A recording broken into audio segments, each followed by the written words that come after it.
Limpahkan salawat dan salam senantiasa tercurah kepada Rasulullah kita Rasulullah Muhammad SAW.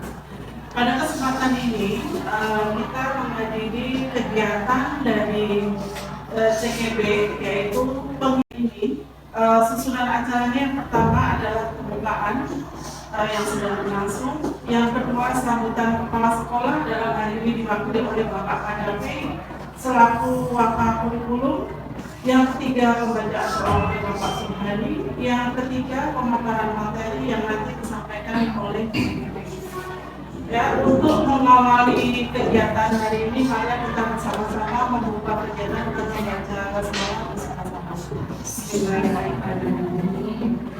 Untuk selanjutnya sambutan kepala sekolah yang akan diwakili oleh Pak Kadafi, waktu dan tempat sampaikan ke Bapak.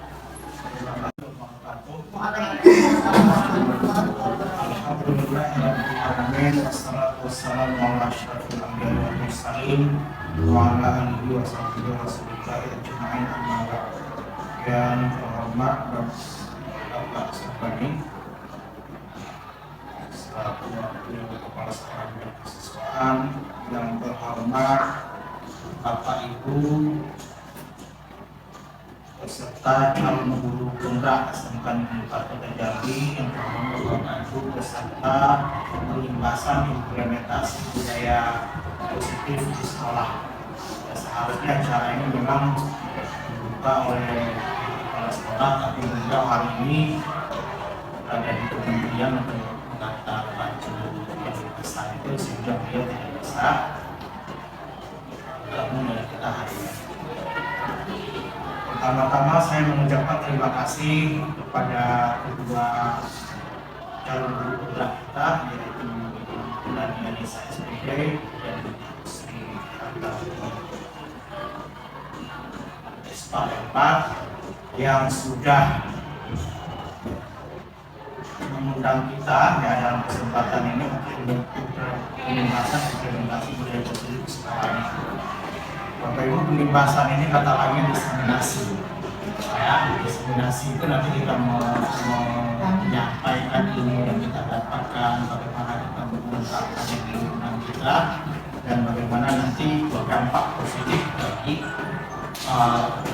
sekolah kita. Terutama budaya-budaya positif ini, baik itu bagi siswa, bagi guru, sehingga pembelajaran kita menjadi lebih berkualitas. Kadang kita memilih kata ya untuk kedengarannya ilmiah itu perlu juga ya. Ada orang menggunakan pembahasan, di satu sisi orang menggunakan diseminasi, ada orang menggunakan percepatan, kata lainnya akselerasi ya, sehingga kelihatannya belum ilmiah ya. Bapak Ibu ya, kita mengucapkan terima kasih karena ini merupakan usaha yang keras bagi kedua calon penggerak kita. Dengan adanya guru penggerak, minimal nanti di sekolah kita sudah ada yang bisa memfasilitasi kita, terutama baik dalam pembelajaran, kemudian beraktivitas sekolah dan hal-hal lain yang positif yang bisa kita ambil dari guru penggerak ini. Kami berharap ke depannya guru penggerak ini bisa menjadi contoh bagi kita semua. Guru penggerak bisa menjadi inspirasi kita dalam pembelajaran, dan guru penggerak ini bisa meningkatkan nama baik sekolah kita dan akreditasi sekolah kita bersama. Semoga acara hari ini berlangsung dengan baik ya, lancar dan bermanfaat bagi kita, dan seterusnya untuk kegiatan-kegiatan selanjutnya. Demikian penyampaian saya. Semoga apa yang saya sampaikan ini menjadi panduan bagi kita dalam rangka kedepannya, baik bagi guru penggerak sekarang maupun guru penggerak. Demikian, wassalamualaikum warahmatullahi wabarakatuh. Kegiatan selanjutnya sambutan pembacaan doa yang akan disampaikan oleh Bapak Subhani.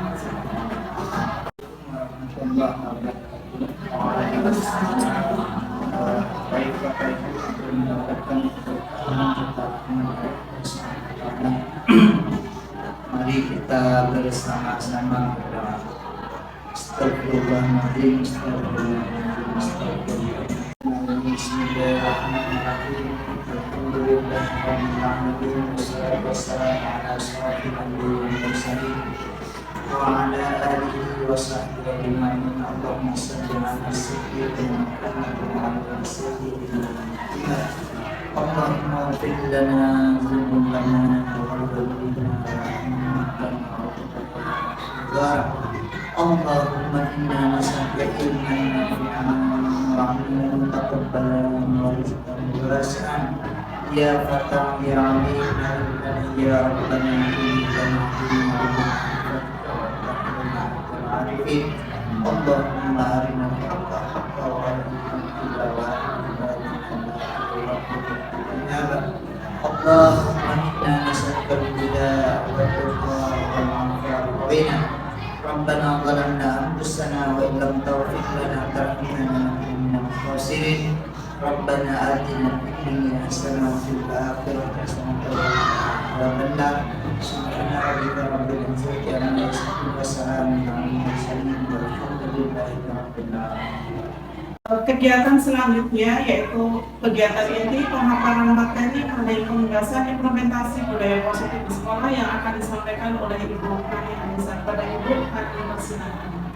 Bismillahirrahmanirrahim. Assalamualaikum warahmatullahi wabarakatuh. Alhamdulillahirrahmanirrahim. Bersyukur kita bersyukur kepada Allah Subhanahu Wa Taala karena pada hari ini kita bisa kumpul di ruangan ini dalam kegiatan pengibasan atau tadi yang disampaikan oleh Pak Kanabi istilahnya itu diseminasi. Jadi alhamdulillah di sini saya sebagai calon guru penggerak kebetulan angkatan 9 dari SMK Negeri Kota Jambi. Kemarin sudah ikut seleksi dan lulus, sekarang sedang mengikuti pendidikan guru penggerak. Nah, dalam pendidikan itu banyak materi yang saya dapat, ya. Alhamdulillah tadi awalnya mengikuti kegiatan ini cuman karena tujuan niat dari hati itu cuma ingin mengeksplor diri, harapannya supaya bisa lebih baik lagi dari sebelumnya. Nah itu, jadi mungkin di sini juga saya menghimbau kepada teman-teman, ibu-ibu semua, kalau masih ada kesempatan untuk bisa mengikuti kegiatan ini. Dan alhamdulillah itu banyak sekali ilmu yang saya rasakan.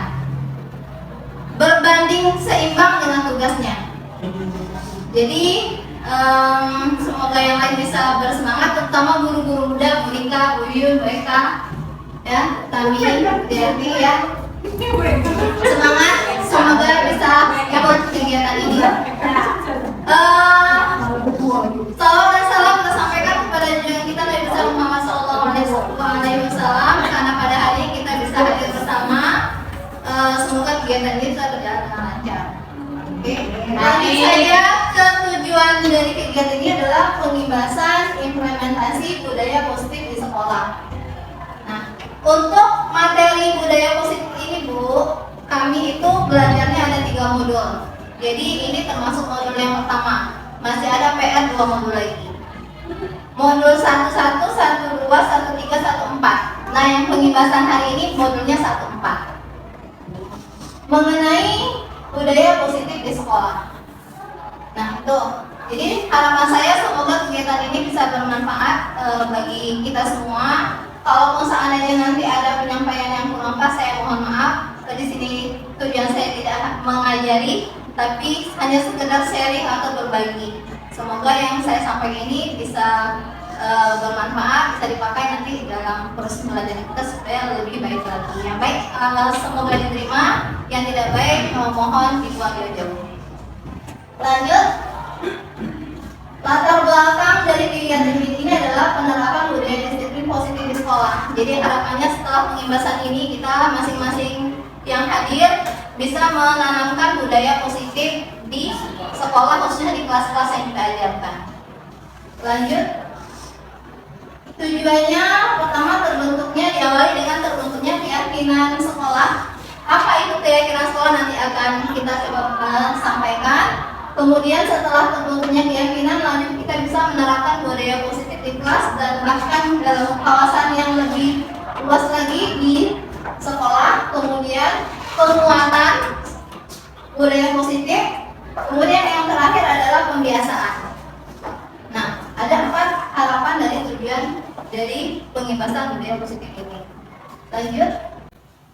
Dukungan yang dibutuhkan pastinya yang namanya kita sekolah atau lembaga tidak bisa hanya dilakukan oleh satu orang atau dua orang, tapi harus terlibat semua. Jadi harapannya kita sama-sama yang hadir pertama bisa menerapkan disiplin positif ini.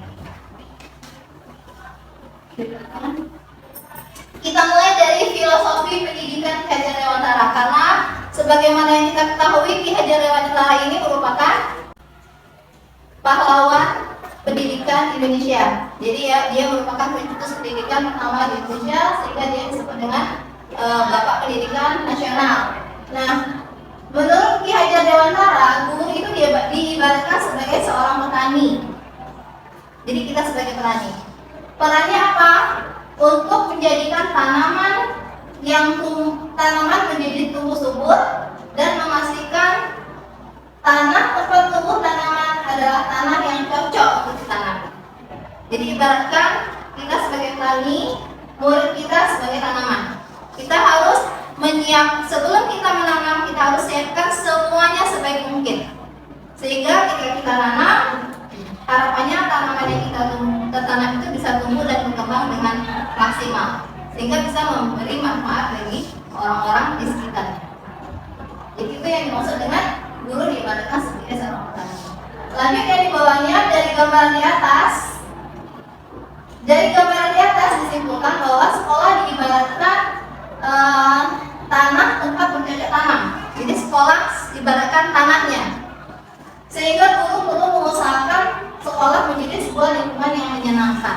Nah, perlu digarisbawahi, di sekolah di dalam pendidikan atau proses pelajaran di kelas, kita harus memberikan pembelajaran skenario yang menyenangkan bagi siswa yang kita ajar.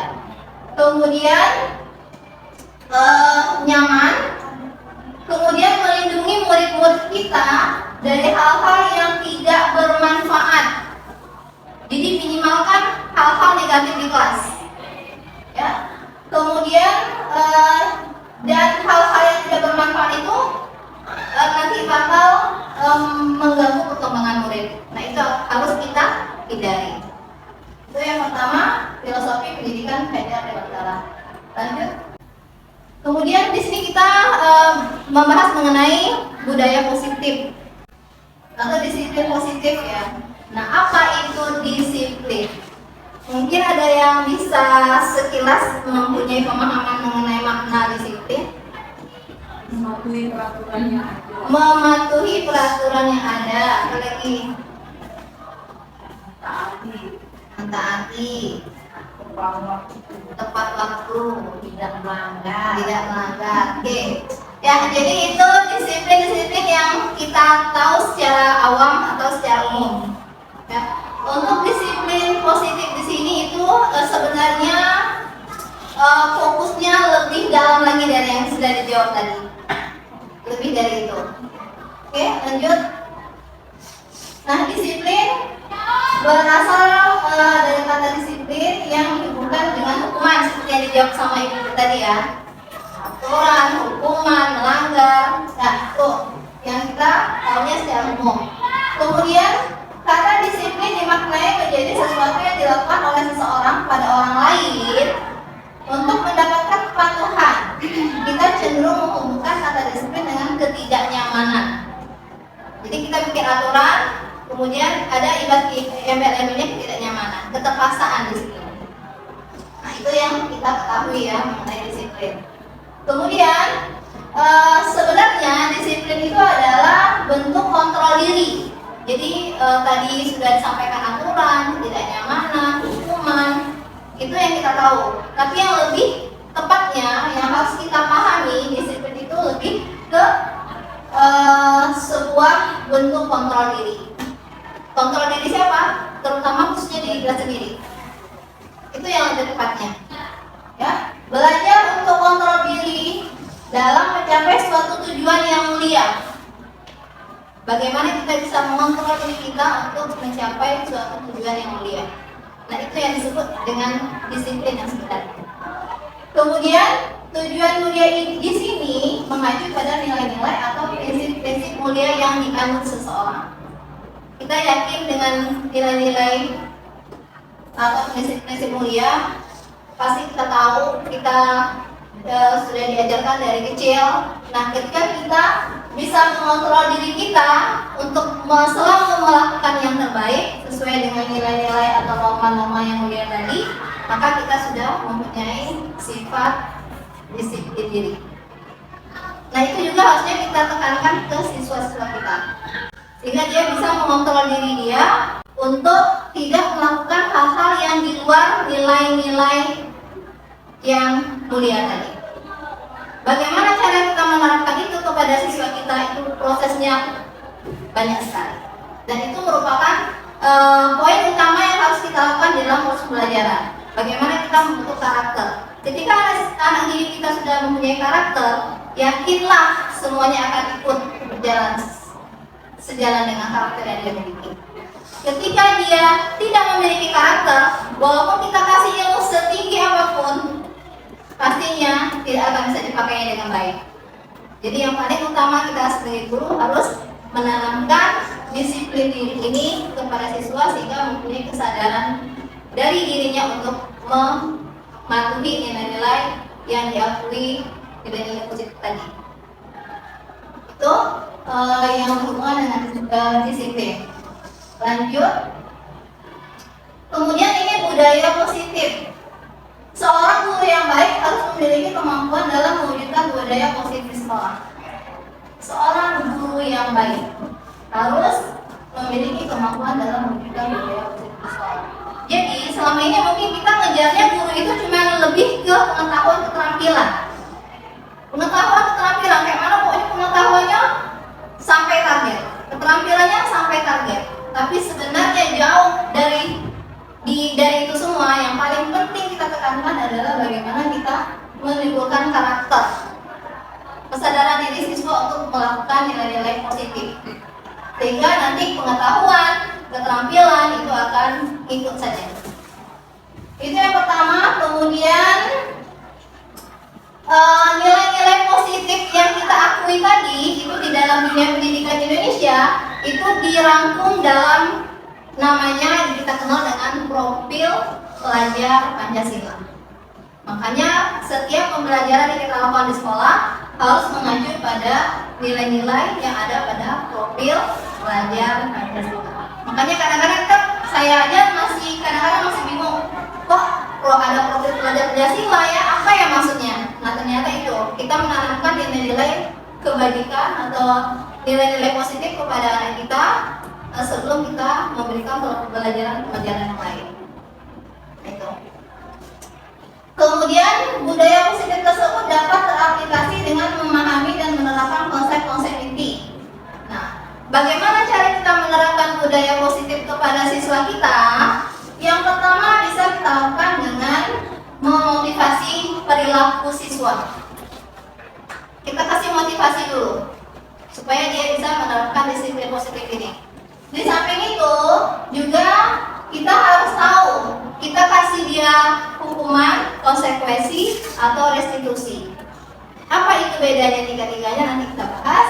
Kemudian kita harus memenuhi kebutuhan dasar murid kita. Karena apa? Karena yang namanya kebutuhan dasar ketika tidak terpenuhi oleh seseorang, maka dia akan melakukan perbuatan-perbuatan yang berlawanan atau bertentangan. Karena apa? Karena dia berusaha untuk memenuhi kebutuhan dasar yang tidak tercapai tadi. Makanya kadang-kadang siswa kita melakukan penyimpangan-penyimpangan. Dia merasa tidak dapat kasih sayang, dia dilampiaskanlah di dalam sekolah, di kelasnya, dalam kehidupannya sehari-hari. Nah itulah kita sebagai seorang guru harus memahami itu sehingga kita bisa sedikit-sedikit memenuhi kebutuhan dasar dari siswa kita. Kemudian ada juga posisi kontrol, apa itu posisi kontrol nanti juga kita bahas, keyakinan sekolah, segitiga restitusi dalam proses pembelajaran. Jadi yang harus kita terapkan itu mulai dari situ dulu, membentuk motivasi siswa sampai nanti terakhir menerapkan segitiga restitusi. Oke, sekarang kita lanjut.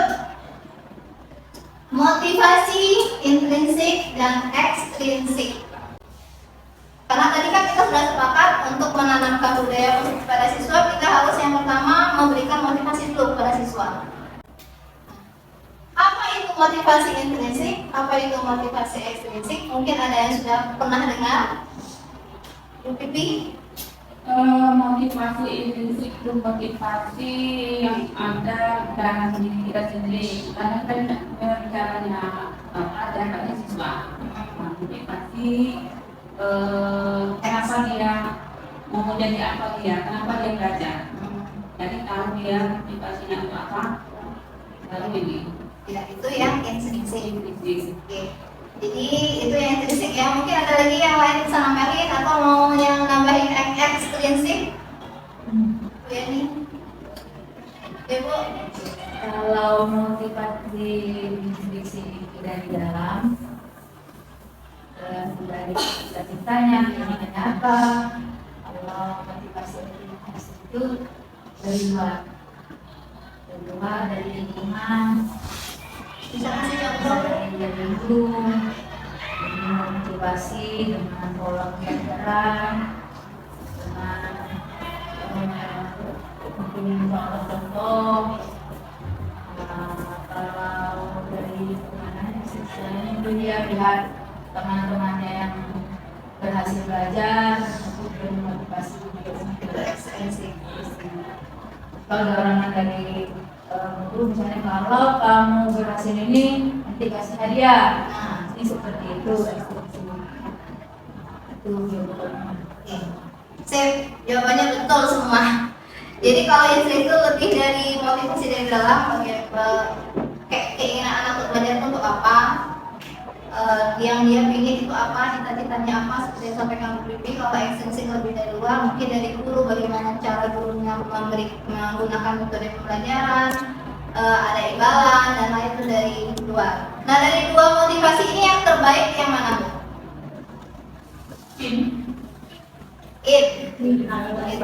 Intrinsik. Ya. Ketika seseorang, baik itu murid maupun kita sendiri, mempunyai motivasi intrinsik dari dalam diri kita, tentu kita lebih terdorong dan lebih semangat lagi untuk mencapai apa yang kita harapkan.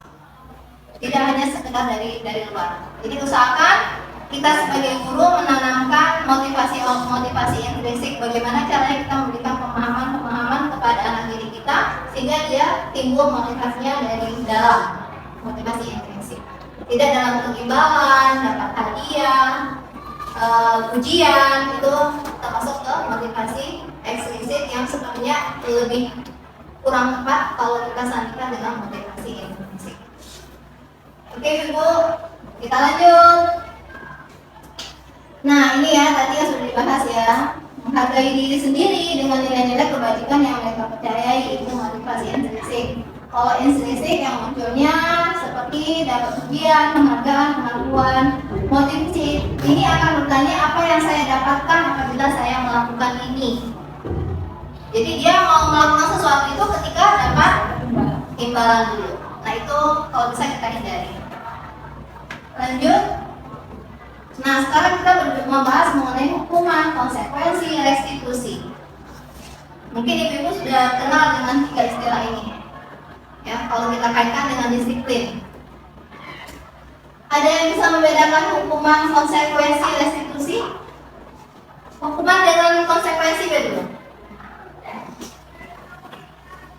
Sama ada hukuman sama konsekuensi? Beda. Bukan.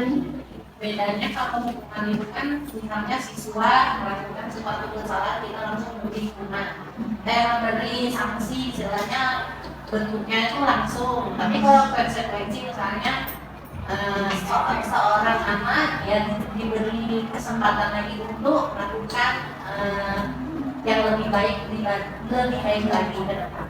Jadi dijanjikan gitu. Oke, berarti itu ya. Ya. Kalau hukuman sifatnya langsung, kalau konsekuensi bisa melakukan perbaikan. Oke, ada yang lain? Nambahin? Kalau hukuman tadi salah satunya adalah memberikan tindakan secara langsung, tegas, ini dengan konsekuensi memberikan kesempatan pada siswa untuk melakukan perubahan dalam hidup pribadi, tidak mengalami kesalahan. Oke, sip. Jadi hampir mendekati kalau hukuman udah betul ya. Kalau hukuman itu tindakannya langsung tiba-tiba. Anak melakukan kesalahan langsung dihukum, itu namanya hukuman. Kalau konsekuensi itu lebih ke ketika anak itu sudah diberi kesepakatan di dalam kelas. Misalnya, tidak membuang sampah di kelas. Sudah kita sepakati di dalam kelas. Anak melanggar. Sudah disepakati juga ketika anak membuang sampah di kelas, mungkin dia dikasih hukuman suruh bersih semua area kelas. Itu ketika anak melanggar, itu namanya konsekuensi. Sifatnya tidak langsung atau dadakan. Sudah ada kesepakatan di awal. Nah, itu yang namanya konsekuensi. Sudah hukuman yang tapi sudah disepakati di awal. Iya, sudah ada perjanjian di awal. Perjanjian pada saat Langsung, pokoknya udah mau tahu, pokoknya udah ada perjanjian, melanggar langsung dikasih hukum, masih suka-suka dulu. Tidak ada kesepakatan, hukumannya apa, kesalahannya apa, tidak ada. Oke, Bu? Oke ya.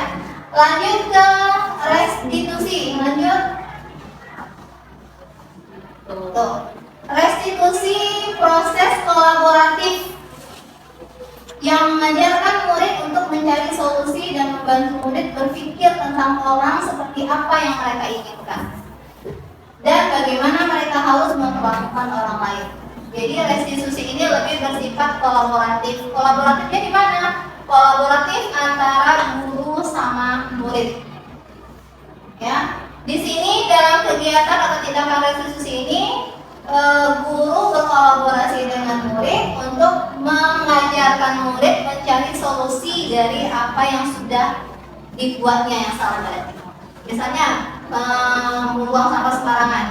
Kita ajak anak itu berdiskusi. Kenapa buang sampah sembarangan? Apa efeknya? Apa nilai kebajikan atau nilai ke norma yang tidak sesuai di situ?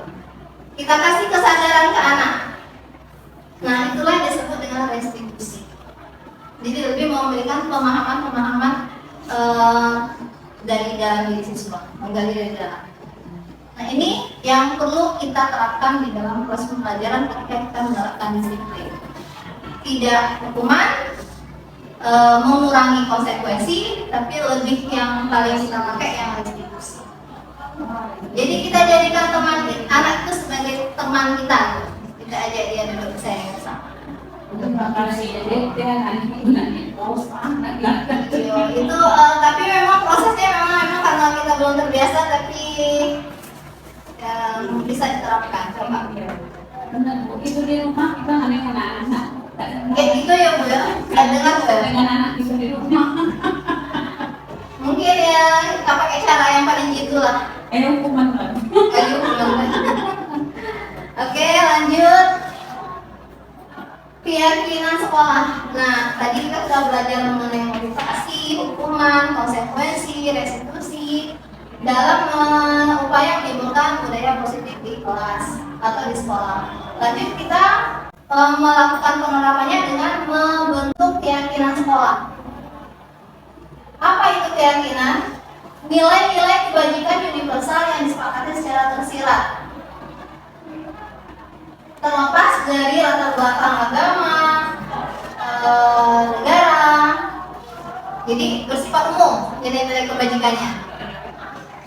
Kemudian nilai kebajikan ini menekankan pada keyakinan seseorang akan lebih termotivasi dari dalam, lebih tergerak dan bersemangat untuk menjalankan keyakinannya, bukan hanya sekedar mengikuti peraturan tertulis tanpa makna.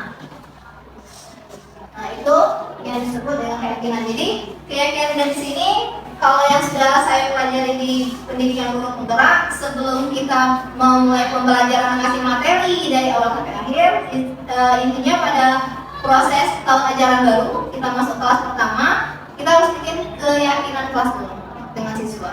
Yang berpikir bukan gurunya, tapi muridnya yang berpikir. Kita hari ini mau membentuk keyakinan kelas kita mau kelas kita ini bagaimana, proses pembelajarannya bagaimana. Silakan kalian pikir, boleh per kelompok, nanti anak tempel di depan, kita bahas sampai nanti membentuk kesepakatan dan tanda tangan.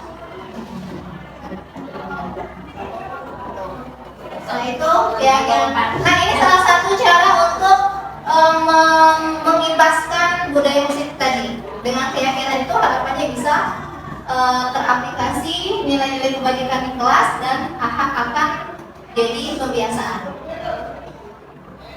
Jadi yang kami pelajari seperti itu. Diawali dengan itu dulu, tidak dengan pengetahuan, tidak dengan apa-apa. Contohnya misalnya tadi kayak tidak ribut di kelas, buat kesepakatan kelas mengenai nilai-nilai yang harus, nilai yang bagus yang harus ada di kelas. Manfaatnya itu apa bagi mereka? Kenapa mereka harus tidak ribut di kelas? Itu ditanyakan. Sebenarnya itu berguru mapel atau Berguru mapel, setiap guru kelas. Berguru mapel. Berarti untuk memperlancar proses pembelajaran di kelas. Iya, bikin kesepakatan ya. Berarti Kalau cuma wali kelas nanti ketika guru yang lain, berarti di jam saya kalian harus seperti ini.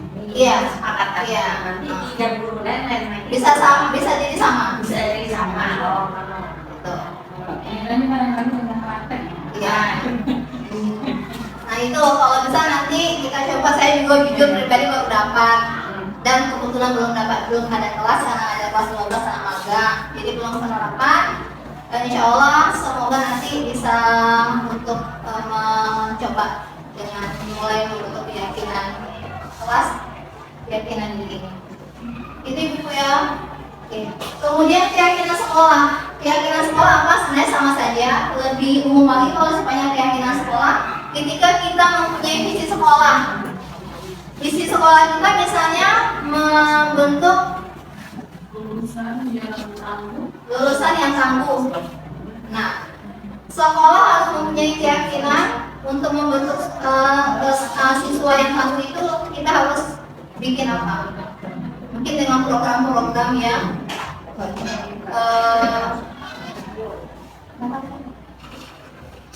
bisa teraplikasi dengan baik dalam pembelajaran. Nah itu untuk mencapai tujuan dan sekolah.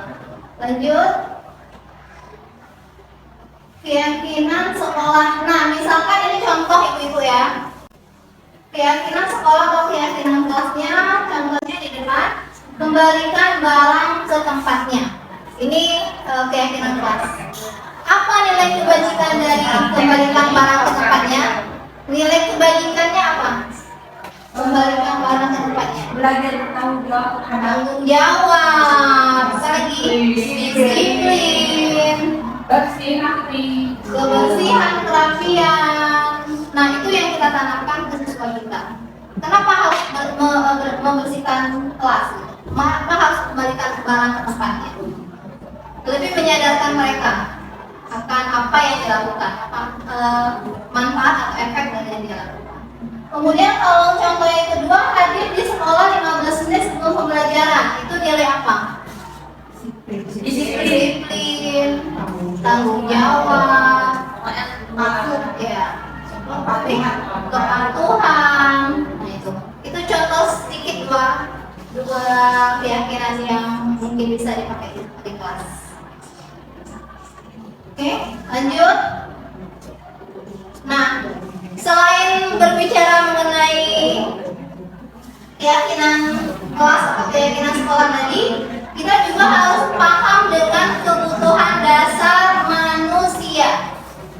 Kebutuhan dasar manusia itu secara garis besar ada 5. Kebutuhan bertahan hidup, kebutuhan kasih sayang dan rasa diterima, kebebasan, kemudian kesenangan, kemudian kekuasaan.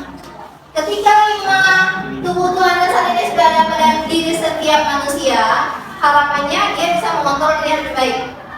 Ketika ada salah satu atau beberapa kebutuhan dasar yang tidak dia miliki, dia akan melakukan penyelewengan. Ibaratnya apa itu?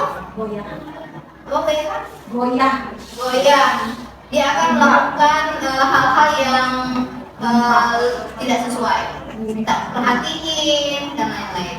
Jadi balik lagi seperti yang sudah saya katakan di awal, kita sebagai guru berupayalah untuk memenuhi 5 kebutuhan dasar siswa tadi. Pastinya setiap siswa kita berbeda kebutuhan dasarnya. Bagaimana caranya? Mungkin jiwa dan nurani seorang guru itu bisa mendeteksinya. Lanjut ke 5, posisi kontrol. Nah, posisi kontrol ini yang dilakukan oleh seorang guru terhadap tindakan siswanya di kelas. Ada 5. Yang pertama manajer, yang kedua memantau, yang ketiga teman, kemudian posisi kontrol membuat merasa bersalah, dan yang terakhir posisi penghukum. Nah, nanti setelah ini akan ada video, silahkan nanti kita sama-sama introspeksi diri, kita sebenarnya berada di posisi mana. Kalau kita diri sendiri lah Bu. Oke. Nah itu ya. Jadi nanti setelah ini saya akan tampilkan video mengenai posisi kontrol yang 5. Oke. Semoga nanti bisa belajar dari video tersebut. Dan setelah itu nanti kita bahas lagi. Mungkin selanjutnya.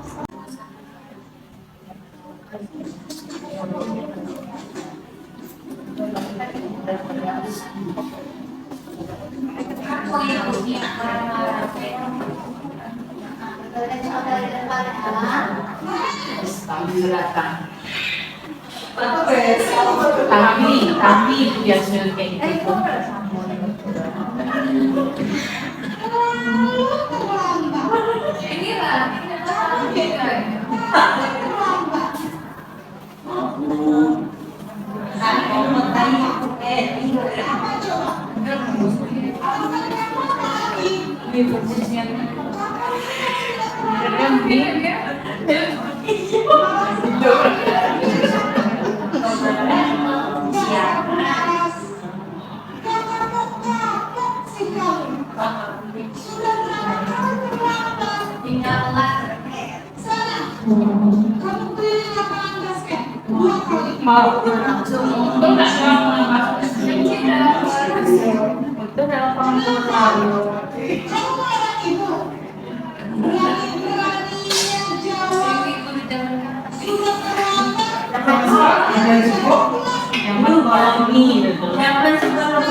Posisi pembuat masalah. Gimana dapat video? YouTube. Kayaknya mau tema nih.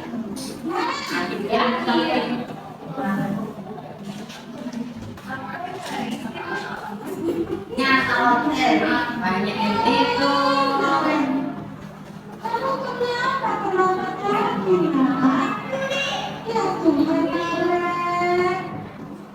Jualan jenis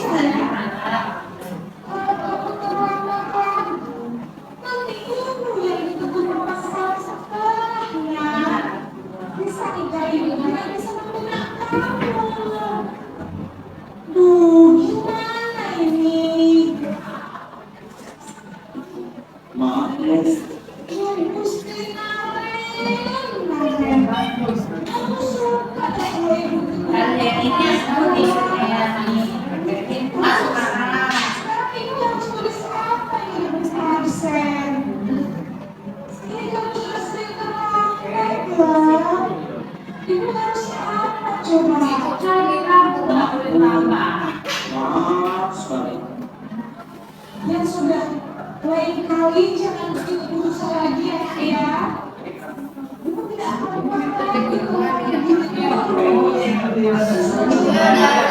Mas dari isi mix.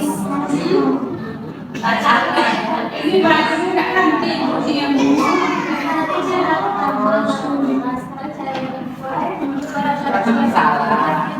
yang cara ketiga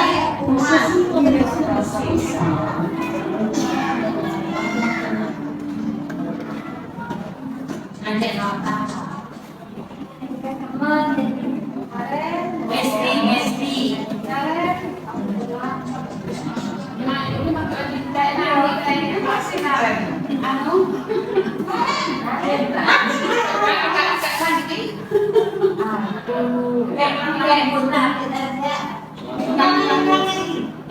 Nah, seberapa nah.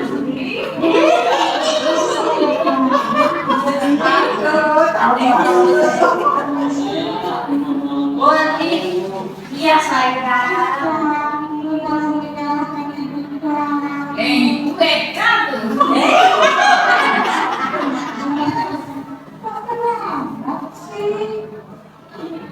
Iya Bu, saya mau makan bangun kan. Ya, ini kan? Nggak bisa Ini ya, kalau mau jam Bu. Ya sudah salah. Nanti lain kali lainnya lebih kecil lagi ya. Terlambat lagi. Ada di soal dari gini. Ya, apa punya?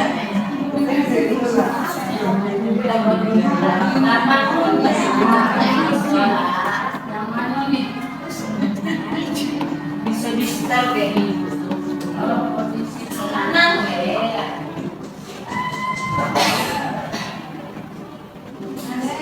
Banyak kata-kata ya. Pasti. Ini juga bagian lagi. Wih, berapa dibayar gitu tuh?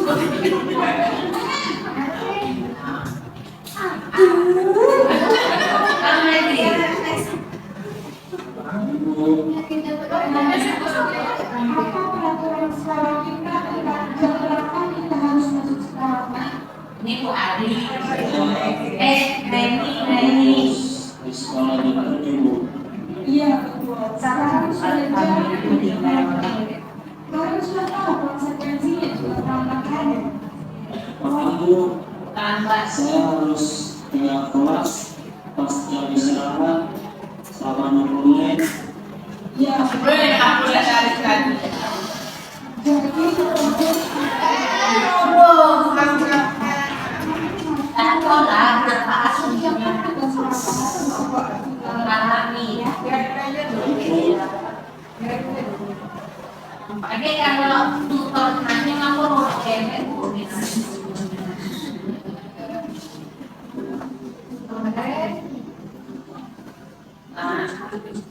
lapor ke ibu nih.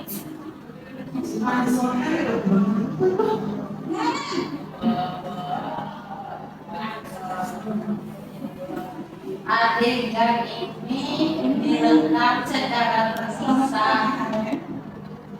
Maaf Bu, saya terlambat. iya, sekarang masuknya jam 7, sekarang sudah jam 7.20. Jadi sekarang bagaimana ini kalian? Maaf Bu, saya lupa saya semalam. Baiklah, menurut kamu, kira-kira sekolah yang mana yang perlu kamu tinggalkan?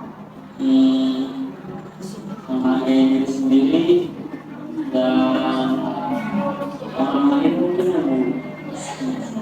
Jadi, apakah kalian meyakini prinsip saling menghormati tersebut? Iya Bu, saya meyakininya.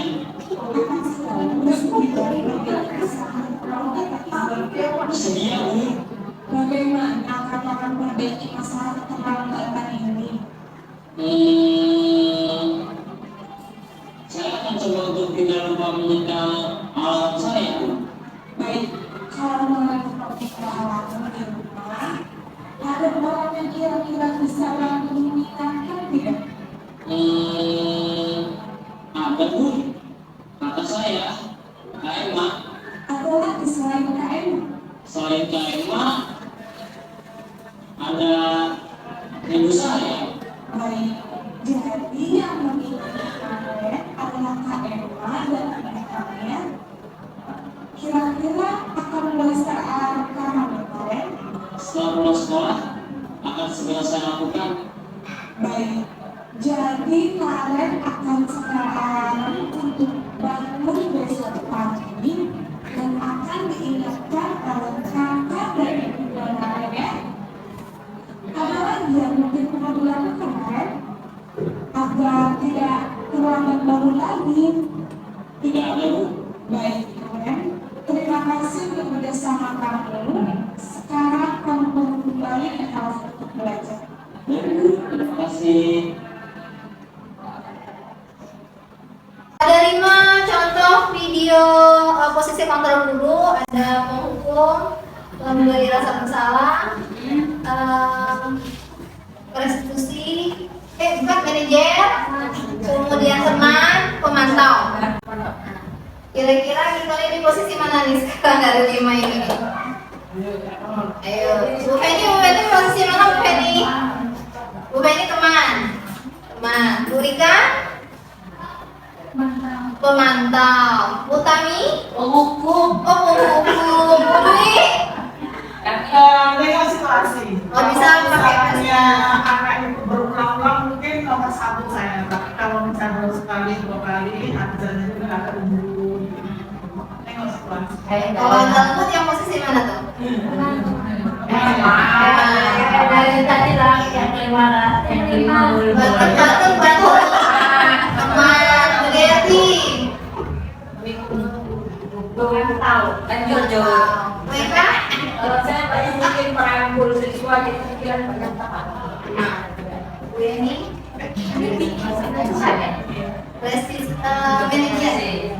Manajer. Bu Bibi?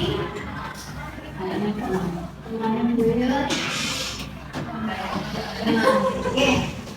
Awas aja. Dari 5 posisi kontrol ini yang sudah saya dapat di dalam pendidikan guru penggerak, yang paling tinggi dan paling bagus itu pada posisi manajer. Dan yang paling rendah itu adalah posisi mungkin penghukum bisa seperti yang Bu Dwi katakan tadi, ketika sudah melakukan berkali-kali, tapi yakinlah ketika kita sudah lakukan proses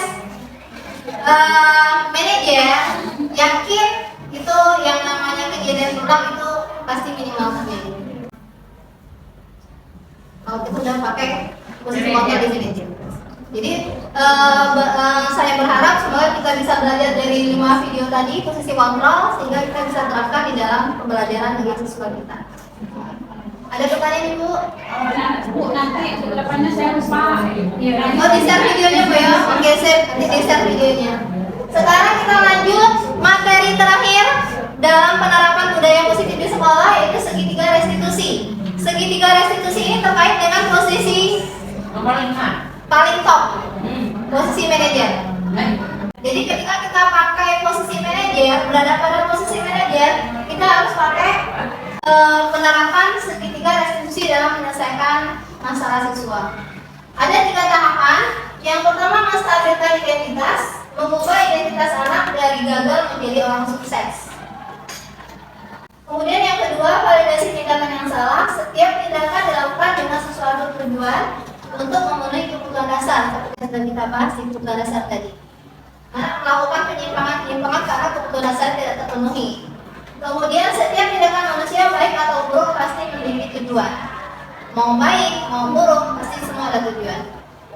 Yang ketiga, tahapannya adalah menanyakan keyakinan. Ketika identitas sukses telah tercapai, kemudian sudah divalidasi tingkah lakunya tadi, maka anak akan siap dihubungkan dengan nilai yang dipercaya menjadi orang yang diinginkan. Jadi di dalam menanyakan keyakinan ini menanyakan nilai-nilai kebajikan yang harusnya ada pada diri dia. Ketika dia melakukan kesalahan, nilai kebajikan apa sih yang harus dia pakai? Atau yang telah dia langgar? Itu lebih ke tahapan yang ketiga. Untuk lebih jelas contohnya, kita lihat video yang terakhir mengenai penerapan segitiga restitusi.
Memang enak.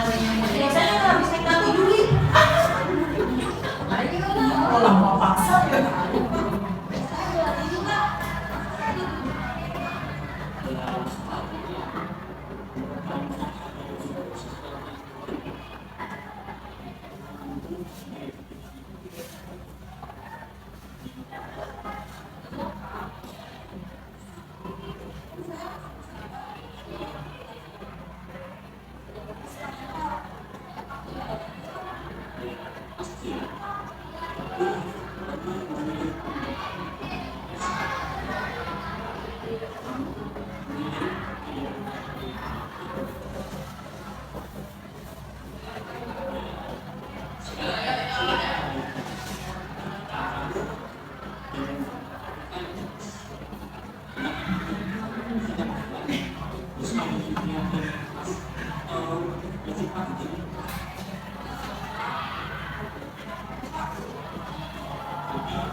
Tadi sudah kita sama-sama saksikan bagaimana contoh penerapan segitiga restitusi sebagai guru yaitu pada posisi manajer.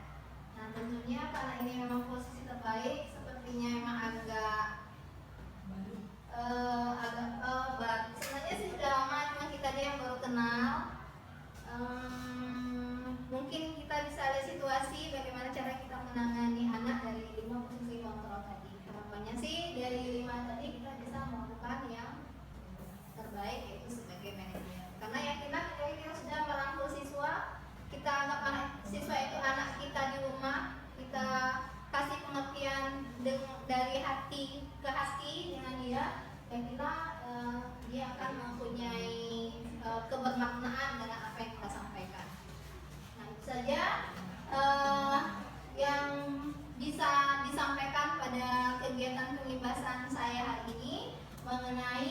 disiplin, positif di sekolah.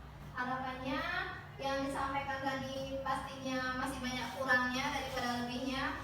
Jadi saya minta maaf kalau seandainya ada yang bermanfaat. Alhamdulillah itu bisa menambah keberkahan bagi kita semua yang hadir di sini, dan khususnya itu memberi kebermanfaatan kepada siswa kita di kelas.